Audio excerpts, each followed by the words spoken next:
केंद्रीय नागरिक उड्डयन मंत्री ज्योतिरादित्य सिंधिया ने गांधी परिवार पर निशाना साधते हुए मंगलवार को कहा कि बीजेपी का लक्ष्य देश का उत्थान है, जबकि कांग्रेस में सिर्फ एक परिवार का उत्थान चाहती है। इसके अलावा उन्होंने कहा कि संसद के बीते सत्र में विपक्ष में लोकतंत्र का गला घोटने का काम किया गया और इस बारे में हम देश की जनता को बताएंगे। और देवी चामुंडा के दर्शन कर अपनी आशीर्वाद यात्रा शुरू करते हुए सिंधिया ने देवास में एक सभा को संबोधित किया। उन्होंने कहा कि विपक्ष ने संसद में उस दिन भी हंगामा किया जब प्रधानमंत्री नरेंद्र मोदी अपने मंत्रिमंडल के सदस्यों से संसद का परिचय कराना चाहते थे। उन्होंने ये भी कहा कि हमारे देश की ही तरह मोदी का यह मंत्रिमंडल भी एक गुलदस्ते की तरह है। देश में पहली बार केंद्रीय मंत्रिमंडल में 11 महिलाओं को शामिल किया गया।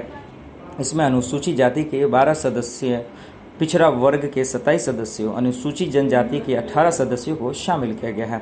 उन्होंने ये भी कहा कि एक तरफ भारतीय जनता पार्टी की सरकार है जो महिलाओं, पिछड़ों, SC, ST, गरीबों का विकास कर और प्रगति चाहती है, दूसरी तरफ विपक्ष है जो गिरगिट की तरह रंग बदलता ही जा रहा है।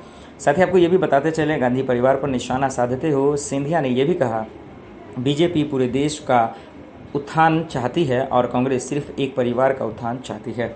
बीजेपी और कांग्रेस में यही फर्क है। उन्होंने कहा, संसद के बीते सत्र में विपक्ष ने लोकतंत्र का गला घोटने का काम किया। विपक्ष ने संसद नहीं चलने देने के लिए षड्यंत्र पूर्वक प्रयास किए। देश की जनता के हित में संसद में जिन विषयों पर चर्चा होना था उनमें अड़चनें पैदा की गईं। राज्यसभा में विपक्ष के लोक सभापति के पटल पर चढ़कर नाचे, नियमों के किताब उठाकर फेंक दी। उन्होंने कहा, विपक्षी दलों को उनके इस व्यवहार के लिए देश की जनता कभी माफ़ नहीं करेगी।